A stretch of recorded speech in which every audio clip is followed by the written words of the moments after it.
You're watching UnrealEntGaming. This is Gohan from Dragon Ball Z. You want to see me turn Super Saiyan? Or should I take it to the next level? I'm also the narrator, too. Next time on Dragon Ball Z, make sure and smash subscribe to UnrealEntGaming.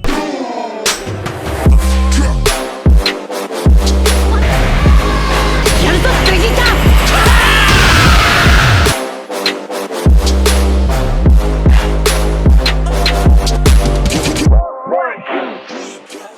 With Dragon Ball Super manga chapter number 53 now officially in the history books, Moro has his sights set on sending his strongest men to scout Earth in order to further determine if whether or not the planet itself is worth visiting and absorbing. But among questioning his decision of going himself, some of his strongest men are left battling on Earth, and with Gohan now entering the battle against 7-3 to save Piccolo, the stage is now set for Gohan to battle for Earth's protection and taking on some of the strongest criminals within Moro's cabinet. As once more before we begin, if you are new to this channel and have a love and passion for all things Dragon Ball and anime related and cannot wait for the upcoming Dragon Ball Super manga chapter next month, then be sure to go on ahead and smash that subscribe button and turn on all notifications to never miss a single upload, and give this video a big thumbs up by slapping that like button down below if you guys are genuinely excited to see what unfolds in the upcoming manga chapter. Now, the Galactic Patrol prisoner arc appears to be stretching its story, with Goku continuing his training with Merus inside the hyperbolic time chamber, and with Vegeta learning from the Yardrats on their planet, it's now time for our heroes to shine through. As Moro slowly makes his way towards Earth, it's now up to Piccolo, Gohan, and the rest of the gang to try to figure things out on Earth, while Goku and Vegeta are set to complete their training elsewhere while Moro slowly approaches Earth. Now, with some of Moro's strongest criminals having to be on Earth currently right now, which includes Shimoreka, Yumba, and 7-3, the question ultimately lingers as to how exactly our heroes, given the fact that it's only Gohan right now, with the aid of Piccolo having to go up against the three, given the fact that Krillin and Jocko can't really do anything to really provide support given their weak power levels in comparison to Yumba, Shimoreka, and 7-3, and being that out of the group, I do believe that 7-3 is going to be possibly the biggest threat outside of Sagambo, which of course we know that he is currently with Moro right now. The question here is, given that our heroes are a tad bit outnumbered, even with Jocko and Krillin there, can Ultimate Gohan get the job done against 7-3, who is able to not only replicate your techniques and copy all of your abilities, but also Yumba and Shimoreka, who we don't really know too much about, but one concern is that 7-3 possesses infinite durability, so even if Gohan were to have the advantage when it comes down to power, it really boils down to tiring your opponent out, because if Gohan begins to get tired first in this upcoming battle against 7-3, then 7-3 can ultimately take advantage of this, go behind Gohan, grab him by the back of the neck, and essentially steal all of his techniques, all of his abilities, all of his moves, and use that against him. Now, going forward, I really don't think that Gohan is going to have as much trouble against the three, given the fact that when looking back at Dragon Ball Super's Tournament of Power from the manga, we saw how Gohan was able to go toe-to-toe with one of the strongest fighters within the Tournament of Power, that having to be Kefla, and we saw how strong Kefla was by comparison, and Gohan by the end was able to go toe-to-toe against her and even go as far as to eliminate her during that event. Even with Kefla eliminating Gohan during the same fight that they had, it really went as far as to show how strong Gohan was, especially in the manga versus the anime. So I really don't think that Gohan is going to have any kind of issue going up against 7-3, but perhaps maybe if they gang up against him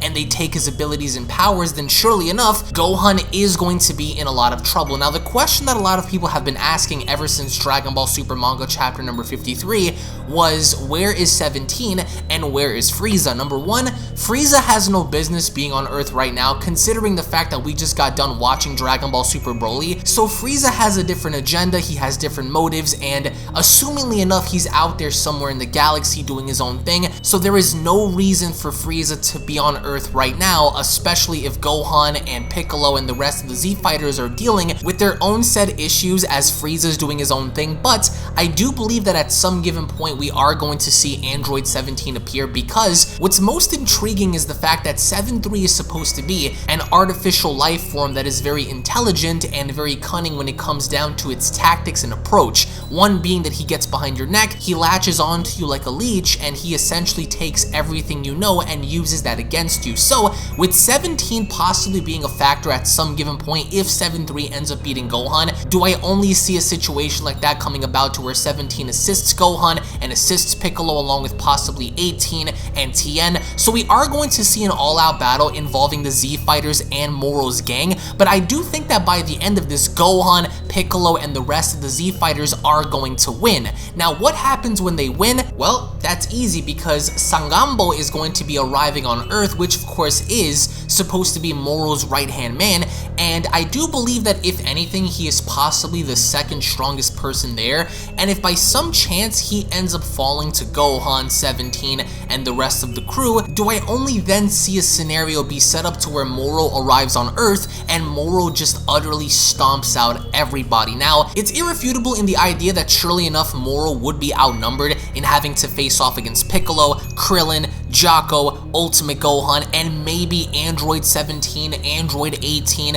Tien, and whoever else ends up arriving to help, but by the end of it, I don't think that any one of these fighters could essentially do anything to shield themselves from Moro's attacks. And the reason why I say that is because Moro's sole purpose is to absorb as much energy as humanly possible, consume that, further regain his youth, get stronger along the way, consume the planet, kill all the life forms, and move on. So even if with the combined efforts of Piccolo, Gohan, 17, and everybody else, do I think that they probably have a chance in pushing Moro back just a tad bit, but I don't think that they're going to have the power to further affect Moro in losing or being apprehended, because with Moro subconsciously being able to drain the energy around them, including their own life energy as they fight, I don't think that anyone else outside of probably Android 17 would have the only chance in surviving this battle, because once Moro gets to Earth, I do believe that in some way, shape, or form, someone's going to radio in letting Vegeta know, and perhaps King Kai, if he's involved, he's going to let Goku know that, hey,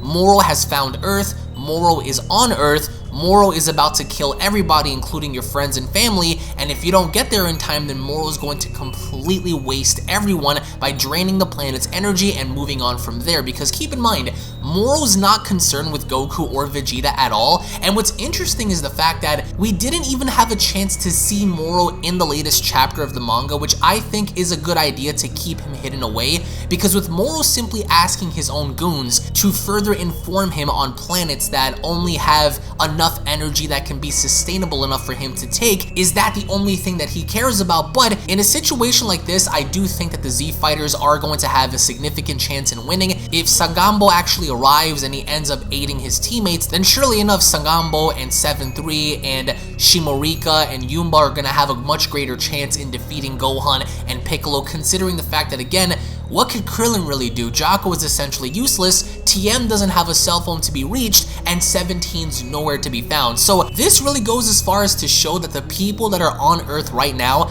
need considerable amounts of training and focus, because without Goku and Vegeta there to save the day, everyone is basically open season to attack, especially considering the fact that Gohan has been attending press conferences, he's been working and doing his own thing. Assumingly enough, Piccolo had been the only one to constantly keep up with his training by meditating, perhaps maybe Tien as well, but even in the grand scheme of things, those characters pale in comparison to some of Moro's friends who in fact Moro himself actually lended a piece of his energy to in order for them to further get the job done. So that's essentially a lose-lose situation when giving our heroes the benefit of the doubt, because even though against Moro's subordinates, do they have some chance of holding their own against, but if Moro and Sangambo actually arrive, then I do believe it's going to be GG from there. As it is very interesting to see how Gohan and 17, perhaps if he ends up showing up, and Piccolo are going to stand up to Moro's goons, let alone Moro himself, considering the fact that Vegeta has about 150 days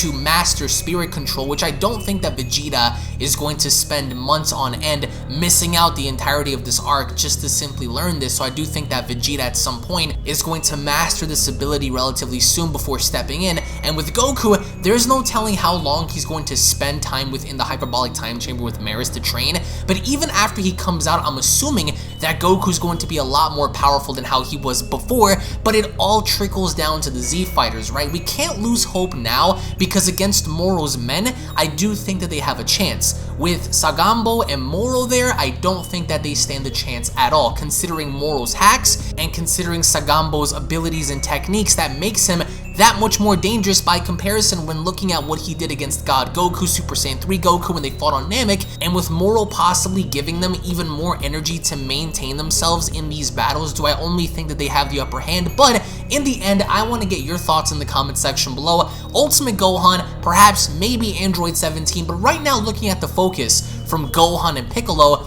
do you guys believe that Gohan, Piccolo, and Krillin actually have a chance against Shimorika and Yumba and 7-3, or do you guys believe that somehow 7-3 is going to absorb and take everything that Gohan knows and use that against him, essentially perhaps maybe even going as far as to take his Super Saiyan transformation abilities or anything like that, which would make him that much more dangerous by comparison? So do the Z fighters have a chance, or do you guys believe that Moro's men are simply going to obliterate them? Which technically they still can, considering the fact that I still believe that Android 17 is needed in this fight, especially against 7-3, because if 7-3 is said to have infinite durability and Android 17 is said to have the exact same thing, then basically what this battle boils down to is a fight of durability, because if 7-3 simply can't be tired out and neither can 17, then what better way to have this fight go down than to have 17 actually create somewhat of a diversion for Gohan to utilize and execute on in being the one to finally put 7-3 down, which of course we know in the manga, the person that was able to apprehend and put 7-3 away in the Galactic prison was in fact Merus. But being the fact that Merus is inside the time chamber with Goku, he's not there to aid our heroes, so I think the next best option to go with here is to include Android 17, and even if they want to include Tien or Yamcha or anybody else, they can still do that. But in the end, I want to get your thoughts in the comment section below about the utilization of Gohan and perhaps maybe 17 against 7-3 and Sagambo and many of the other individuals that Moro has in his cabinet. What are your overall thoughts on Gohan versus 7-3 coming up? Is 7-3 going to latch onto Gohan's neck and perhaps maybe absorb his Super Saiyan abilities, absorb his Kamehameha? I want to get your thoughts and feedback on that. And if Moro ends up coming to Earth, then what is going to be the end result of Moro having to fight off against our heroes? Thank you all so much for watching, guys. Once more, if you are new to this channel, then be sure to go on ahead and smash that subscribe button and turn on all notifications to never miss a single upload. If, of course, you guys are stoked, ready, and excited for the upcoming manga chapter of Dragon Ball Super, then be sure to give this video a big thumbs up. Tune back in for the next video, and I'll be seeing each and every single one of you guys down in the comment section below. Take it easy, guys.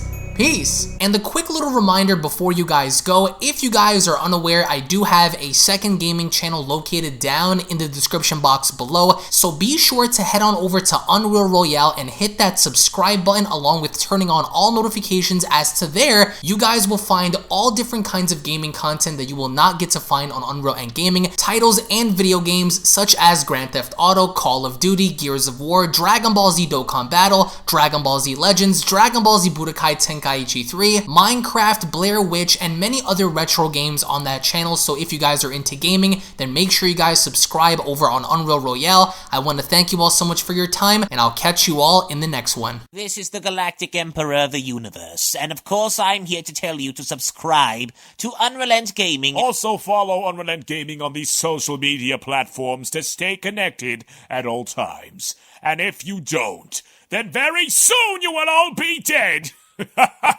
Oh, did someone say UnrealEntGaming? Oh my god. The fuck's up? Put on some clothes! Well, why don't you put on any clothes? What? I don't need clothes, but Jesus Christ, that's huge! What, Broly? Frieza. Uh-oh. Prepare to die! UnrealEntGaming,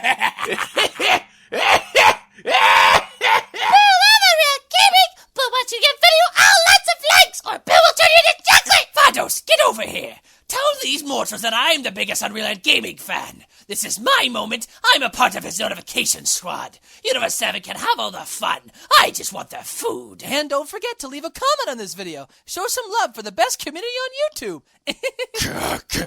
Kakarota!